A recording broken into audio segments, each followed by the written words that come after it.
dernier sujet de regard croisé de ce mercredi porte également sur le Togo. La procédure judiciaire enclenchée contre Agbeyome Kodjo. Basile Agbo, pour le téléspectateur qui nous suit actuellement, on veut savoir ce qui se passe concrètement avec Agbeyome Kodjo. Oui, le président du MPDD, Oui. M. Agbeyome Kodjo, a été candidat aux élections présidentielles dernières du 22 février. Et avant que le résultat ne soit proclamé par la CENI, a déclaré y être vainqueur. Et après, la CENI a proclamé un résultat qui ne font pas de lui vainqueur.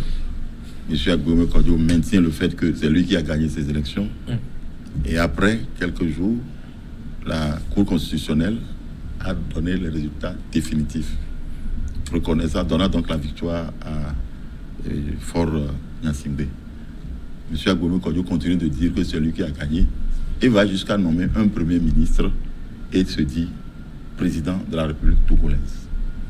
M. Agbeyome Kodjo sait pertinemment que dans cette ligne qu'il est en train de foncer, il est en train d'enfreindre aux lois de la République parce que le président de la République est reconnu élu par la Cour constitutionnelle. Et c'est la Cour constitutionnelle qui permet à l'Assemblée nationale d'investir le président de la République au moment où il faut l'investiture. M. Agbeyome Kodjo sait que la Cour constitutionnelle ne l'a pas proclamé président élu, mais se comporte toujours comme président élu, non un premier ministre. Ça trouble l'ordre public. Il faut quand même qu'on le dise clairement. Et c'est comme une tentative d'accaparement par la force du pouvoir politique et son exercice. C'est contre la loi de la République. Et la raison pour laquelle le procureur de la République a demandé à l'Assemblée nationale de lui lever l'immunité parlementaire pour qu'on puisse présenter M. Agbeyome Kodjo devant lui pour qu'il réponde des faits qu'il est en train donc de commettre. Et je crois que c'est la procédure là que le président de l'Assemblée nationale a lancée aujourd'hui à 9h. Et malheureusement, ou bien heureusement, le président du MPDD, M. Agbeyome Kodjo, qui se dit donc président élu, s'est fait représenter par un avocat, je crois. Et par un député. Par un député. Et donc, la procédure se poursuit. Et on va voir le déroulé de cette affaire-là, pour voir jusqu'où ça va aller. Mais ce qui est clair aujourd'hui pour la population togolaise, c'est que M. Agbeyome Kodjo s'est déclaré président élu, alors que c'est la Cour constitutionnelle qui déclare le président élu de fason légale. David Diagwavi, en quoi ça gêne? On a vu ça dans d'autres pays. Les gens qui n'ont pas pu avoir le quorum qu'il faut, le score, enfin, le pourcentage pour être président de la République. Ils s'étaient dit qu'ils sont aussi présidents de la République, qui ont eu à faire comme... Il a cité entre autres Ouattara en Côte d'Ivoire, en quoi ça gêne? Ouattara avait été investi après par une cour constitutionnelle de la Côte d'Ivoire. Oui, on va devoir redéfinir les règles du jeu. Il faut qu'on arrive à respecter aussi le temps de parole. Alors, ce qui est extraordinaire dans cette histoire, c'est tout le tintamarre qu'on fait autour de cette position adoptée par Agbeyome aujourd'hui. Forcément, il fallait s'attendre à cela. Même si ce n'est pas Agbeyome, si c'était un autre candidat de l'opposition qui s'estime avoir été volé lors de ces élections, ce candidat va forcément sortir ses stratégies pour faire bouger les choses à l'adversaire en face. Il fallait forcément s'attendre à ça. Pour beaucoup de personnes, ce n'est pas un événement, puisque en Afrique, c'est légion, c'est habituel. On a vu le cas du Gabon où Jean-Pierre avait pendant des mois, pendant très longtemps, avait été président du Gabon. Officieusement, il s'est dit, je suis le président du Gabon. C'était dit président du Gabon, pas avait été. Il faut quand même que les mots soient clairs, je vous en prie.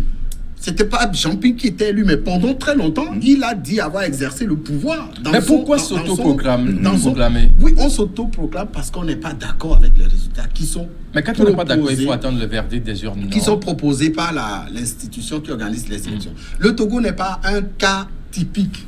On en a vu ailleurs, où des présidents ont même nommé des gouvernements, des candidats, et des malheureux, qui se sont autoproclamés, ont nommé, voilà. Donc, moi j'estime qu'aujourd'hui, c'est vrai, on parle de droit qui est dit, mais le procureur de la République, il manque de stratégie. il y a eu des dossiers où on aurait pu voir le procureur de la République réagir. Non, nous sommes en train de parler de cas de l'élection présidentielle. Non, je vous en prie. Il ne faut pas qu'on fasse de l'amalgame autour de cette question. La question, elle est très précieuse. Il ne faut pas faire de l'amalgame. David veut dédier le débat. Je pense que David sera sérieux. Il y a eu des cas, mais le procureur n'accepte pas autour. La situation que Agbomey est en train de créer fait que notre pays va se problème sur le plan international. On va redéfinir. Vous n'avez plus la parole, vous tous. Vous m'écoutez d'abord. Vous m'écoutez, vous n'avez plus la parole. Il faut qu'on arrive quand même à redéfinir un peu les règles du jeu. Il faut qu'on donne le temps à chaque intervenant. Il ne faut pas faire avaler des trucs aux téléspectateurs. Nous sommes sur un Vous allez zoomer un peu. Le temps pour lui de terminer et puis vous allez réagir. Chacun aura son temps d'antenne. Oui, David, ne sont pas vérifiés. Oui, on va vous suivre. Qu'on arrête de dramatiser. Oui, on va vous suivre. Qu'on arrête de dramatiser la position de Agbomey aujourd'hui. Agbomey comprenait qu'il est en droit parce que, étant président, il est en droit de poser ces stratégies-là, de dérouler ces stratégies. Il le fait pour se faire entendre, pour se faire voir. C'est typiquement stratégique. Je vous dis que tous les opposants ou tout candidat qui... Vous voyez ce qui se passe aujourd'hui en Guinée-Bissau? Un président a été élu. Mais l'ancien gouvernement dit ne pas reconnaître la victoire du nouveau président. Il maintient son gouvernement en place. Le nouveau président nomme un nouveau gouvernement. Il y a 2 gouvernements dans ce pays. Ce n'est pas seulement le cas du Togo. Ce n'est pas la première fois que ça se passe en Afrique. Ça se passe partout. Mais ce que je veux dire, c'est que sur la question sur laquelle avaient bondi mes confrères, et je suis vraiment désolé, le procureur de la République, il dit il dit vouloir instaurer le droit. Je le dis, la levée de l'immunité de Agbomey. Il y a eu des situations dans ce pays où la levée de l'immunité n'a pas été prononcée pour certains députés. Il y a eu des cas où il y a eu des cas où les députés auraient pu interpeller des ministres pour venir s'expliquer sur la gestion de Merci David. Vous aurez la parole dans un instant. Ça n'a pas été fait. Arrêtez de dramatiser. David, merci. En face, ne dramatisez pas autant que vous le faites. Merci David. On va écouter Firmin Teko Agbo sur la même question. Mathieu, s'il vous plaît, en écoutant David. Non, il faut qu'on reprécise les choses. À sa question. Vous n'avez pas à répondre à David. Vous avez à faire le commentaire du thème. Non, on fait un débat. Oui, mais vous n'avez pas à lui répondre. Non, vous n'avez pas à lui répondre. Vous avez à répondre à ma question. Pas la réponse et puis après. Vous avez à répondre à ma question. Oui, non, moi, ce que je viens d'écouter, pour moi, à mon sens, est tellement ahurissant. Vous imaginez? Parce que quand nous sommes journalistes, nous devons défendre la logique, le droit, même un certain idéal. Ce n'est pas parce que ça se fait ailleurs et que ça ne respecte pas la règle du droit qu'on doit permettre à ce que ça se fasse dans notre pays. Voilà. Moi, ce que je voudrais dire ou ajouter, c'est que, vous savez, Agbomey Kodjo, c'est un homme d'État. Agbomey Kodjo, moi je le dis toujours, c'est le Togolais le plus béni en matière de poste. Si on peut le dire ici, il a occupé presque tout sauf le fauteuil présidentiel. Il sait que ce qu'il est en train de faire là est illégal et il enfreint aux lois de la République. Et qu'il doit s'attendre à ce qu'il est en train de vivre aujourd'hui. Moi, j'ai l'impression que Agbomey Kodjo même, c'est ce qu'il veut. Au fait, parce que ça fait déjà quelques jours qu'on ne parle plus de lui sur l'échelle internationale. Et ça fait déjà quelques jours parce que quand vous écoutez les journaux sur l'échelle internationale, on ne parle plus trop du Togo. Agbomey Kodjo ne parle plus de lui. Le fait même qu'il ait nommé son premier ministre, on n'en a pas parlé sur l'échelle internationale. Donc Agbomey Kodjo, j'ai l'impression que le fait qu'il poursuive dans cette dynamique-là, l'intérêt c'est qu'on lève son immunité parlementaire, que les chaînes en parlent et que la justice se saisisse de cette affaire-là et que ça fasse du buzz, au fait, du buzz, que ça devienne du chou gras de la presse. Concrètement, ce qu'on le reproche, c'est ce que Basile Agbo vient de vous dire. Il a nommé un Premier ministre, il s'est adressé à l'armée togolaise avant la présidentielle, je pense, avant la présidentielle. On parle d'atteinte à la sécurité intérieure de l'État. En réalité, tout cela, selon les juristes, est illégal. Parce qu'il y a déjà un président qui a été proclamé par la Cour constitutionnelle. C'est la dernière juridiction, c'est la haute juridiction du pays. Sur le plan électoral, c'est la dernière juridiction. Donc, si on veut dire, on veut demander aux yeux, qui est le nouveau président du Togo? Constitutionnellement, c'est Faure Gnassingbé. Donc, ce que Agbomé est en train de faire, moi je dis, bon, on parle de troubles à l'ordre public, mais moi je me dis, il sait avant de le faire. Il sait le résultat qu'il veut. Il me semble que, et bien sûr, il a peur d'être arrêté, mais il veut que cela arrive. Moi, ce que je voudrais, au niveau du pouvoir, par exemple, ou au niveau de l'État. Vous avez encore 1 minute. Oui, au niveau de l'État. L'État, bien sûr, doit protéger un certain nombre de choses. Peut-être l'État se dit, le fait de laisser Agbomé Kodjo, peut-être il va poursuivre et il va faire autre chose. Donc ça va créer un certain désordre. Donc, on peut lui donner un certain avertissement. Mais si l'État continue, ou si l'État ne s'arrête pas à ce niveau, et qu'on laisse son immunité parlementaire, qu'on le présente à la justice, et qu'on l'emprisonne, ou qu'on l'arrête, je pense que l'État va rentrer dans son jeu, et ça va créer autre chose. La présidentielle que nous avons connue, ça s'est déroulé dans le calme, dans une certaine paix. Alors, moi, je voudrais que le gouvernement prenne cette affaire-là un peu plus au sérieux, mais avec beaucoup de calme, pour qu'on arrive à négocier avec Agbomé. Moi, je pense aujourd'hui que Agbomé, c'est mon analyse, peut-être Agbomé même aurait cherché à négocier avec le pouvoir. Et moi, je peux dire, mais peut-être que certains grands chercheraient ou négocieraient même à sa place. Merci Firmin Tekou Agbo. Basile Agbo, est-ce que visiblement Agbomé a une marge de manœuvre en tant que tel pour pouvoir influencer ou bien impacter en matière de scène en fait, non. Parce que Agbomé, il sait à quel jeu il est en train de jouer. Il sait qu'une façon, il ne peut réussir dans la démarche qu'il est en train d'entreprendre. Il le sait. Pour avoir été un homme politique d'envergure, Agbomé a occupé beaucoup de postes, comme on était dit. Il a été premier ministre dans ce pays. Il a dirigé l'Assemblée nationale dans ce pays.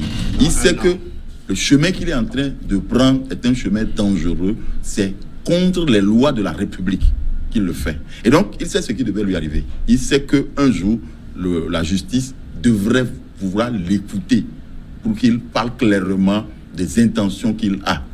Mais il faudrait qu'on l'arrête dans cet élan-là. Qu'on lui dise, mais monsieur, arrêtez, parce que le pays est exposé dans une certaine mesure, et ça crée c'est-à-dire que les investisseurs qui voudront arriver au Togo après ces élections auront peur de dire, il y a une situation trop flou dans ce pays et on ne peut pas nous y aventurer. Or, le pays a besoin de reprendre sa marche que nous avons peut-être un peu laissée pour les élections. Il faut que le pays reprenne sa marche. Nous ne pouvons pas continuer par nous amuser. Le Togo est dans une situation aujourd'hui où nous avons besoin d'avancer. Les jeunes ont besoin d'avancer. Le pays a besoin d'avancer. Les manières qu'on est en train de faire pour semer le désordre dans ce pays, il faut l'arrêter à un moment donné. Et donc, c'est la raison pour laquelle la justice s'est saisie de cette affaire-là, pour arrêter l'évolution négative de M. Agbomé dans une situation où il sait qu'il a déjà perdu et il fait seulement ce que tout pour faire du buzz, pour qu'on parle de lui. David. Donc, je pense qu'il ne faut pas oublier aussi que chaque candidat qui prend part à une élection dispose d'une bataille de stratégie pour faire peur à l'adversaire en face et faire trembler cet adversaire. On a vu dans ce pays Jean-Pierre Fabre qui a fait des marches des années durant pour dire à l'adversaire politique en face que je suis encore là, quel que soit ce que vous me donnez comme score, je suis encore là, je suis prêt à me faire entendre, je me ferai entendre. Il a organisé des marches chaque samedi. Donc ça fait partie d'une bagatelle de stratégie que déroule chaque candidat à une élection présidentielle, surtout si ce dernier estime, comme le cas de Agbomé, être volé. Puisqu'il dit, c'est moi qui ai gagné et on m'a volé. Et donc il s'est autoproclamé président et donc il roule sur cela. Alors, bon, je voudrais aussi qu'on comprenne aujourd'hui que le gouvernement togolais ne s'alarme pas du cas d'Agbomé. Il faut qu'à un moment qu'on arrête de dramatiser l'affaire. Le gouvernement togolais n'a jamais dramatisé cette affaire d'autoproclamation d'Agbomé, autant comme il le fait pour le coronavirus. C'est les gens qui pensent que c'est grave, c'est très grave. Il y a eu des cas plus graves dans ce pays. On oublie très tôt. Il y a eu des cas plus graves où l'extérieur, la communauté internationale nous a regardés négativement. Mais aujourd'hui, on revient de loin. Donc, s'autoproclamer président, nommer un premier ministre. Le premier ministre qui est nommé, il va exercer où? Le gouvernement qui aurait été mis en place et qui a été dénoncé par l'équipe de la communication, qui a été démenti par l'équipe de la communication, ce gouvernement va exercer où? Donc, comprenez que c'est un homme, c'est un opposant. Il ne peut jamais se laisser faire. Il avait porté l'espoir d'une dynamique. Agbeome ne s'est pas présenté à l'élection présidentielle parce qu'il a Agbeome. Il a été porté par une dynamique. Et au nom de cette dynamique, il doit maintenir la flamme. Parce qu'il a des comptes à rendre à ceux qui ont voté pour lui, à ceux qui ont refusé de voter pour leur parti et qui ont choisi parce qu'il y a une dynamique qui a été consacrée sur lui et qui ont voté pour lui. Et donc, il a des comptes à rendre. Et imaginez qu'après les élections, Agbeome reconnaît sa défaite. Ça aurait été comment on dit ça? Ça aurait été positif. Enfin, c'est pas le mot que je vais utiliser, mais ça aurait été quelque chose de... Qui serait arrivé pour la première fois. Et on l'imagine, reconnaître sa défaite et appeler le chef de l'État, le président Faure, pour le féliciter de son... Ça rentrerait dans l'histoire. Mais non, il est opposant, il reste toujours opposant. À l'heure où nous parlons, Agbeome est toujours un candidat de l'opposition. Il porte l'espoir d'une dynamique et donc il se fait voir, il se fait savoir de l'autre. Merci. Et il choisit les parties les plus sensibles pour justement toucher. Voilà, je peux parler. Pourquoi avoir autant de peur vis-à-vis de la personne d'Agbeome? Pourquoi avoir? Autant de peur. Non, est-ce que le gouvernement a peur? Moi, je ne pense pas que le gouvernement ait peur. C'est toi qui l'avais dit. Non, écoutez, non. David, c'est très grave. David. Non. On s'était entendu au début du débat. David ne peut pas respecter la règle du jeu. Il a même dit qu'on ne peut pas permettre ça. On s'était entendu au début du débat. Moi, je dis. Merci David, merci Doyen Basile. Oui. Non. Fais-moi quoi, Gbo? Ce que nous disons est sérieux. Oui. Moi, je répète ce que j'ai dit tout à l'heure. Si le gouvernement, l'État est là pour protéger un certain nombre de choses. Ce que Agbeome vient de faire, Agbeome Kodjo est en train de faire, lui-même, il sait que c'est illégal. Il a eu à gérer une partie du pouvoir dans ce pays. Et s'il serait à la place de ceux-là qui dirigent, est-ce qu'il permettrait ça? Pour surtout, nous, par exemple, les jeunes générations, les gens qui suivent, ça veut dire du jour au lendemain, tout le monde peut se lever en disant « Je suis président autoproclamé. » C'est comme ça la langue française. Je m'autoproclame président élu et je forme mon gouvernement. J'ai créé un site et je signe des choses au nom de la République togolaise. Donc tout le monde fait ça au nom d'un certain WhatsApp ou au nom d'un certain numérique. Donc je pense que ça va créer un certain flou. Et sur ce point-là, moi je dis l'État peut réagir pour interpeller M. Agbeome Kodjo pour lui dire Agbeome Kodjo, faites attention, n'allez pas loin parce que vous allez créer du désordre. Et ça déjà, on peut parler du trouble à l'ordre public. Parce que vous savez, ici c'est l'État. Et ils n'ont pas de président de la République, je pense que ce sont des choses beaucoup plus sérieuses. Et quand j'écoute David dire Jean-Pierre Faure a manifesté selon les règles de droit. Jean-Pierre Faure a manifesté dans ce pays. Il a toujours eu à demander des autorisations, à écrire à l'administration territoriale. On était sur le statut d'information. Non, David, je pense que David ne respecte pas. David, David, je pense que David ne respecte pas. David, permettez que... Le Togo était sous le régime. On va faire une guerre de terminologie. Non, David, permettez que... Non, David, je pense que... Non, jamais demandé une autorisation. Il a toujours informé. C'est ce que les autres partis politiques faisaient aussi. Non, David, il faisait ça aussi. Je pense que quand David parle... Non, je pense que quand David parle, on le laisse. Qu'il nous laisse, parce que... Non, ça va créer un certain... Non, c'est aussi ça le débat des fois. C'est aussi ça le débat des fois. On va aller à l'essentiel. On va aller à une guerre de terminologie. Oui, on va aller à l'essentiel. Merci David, merci.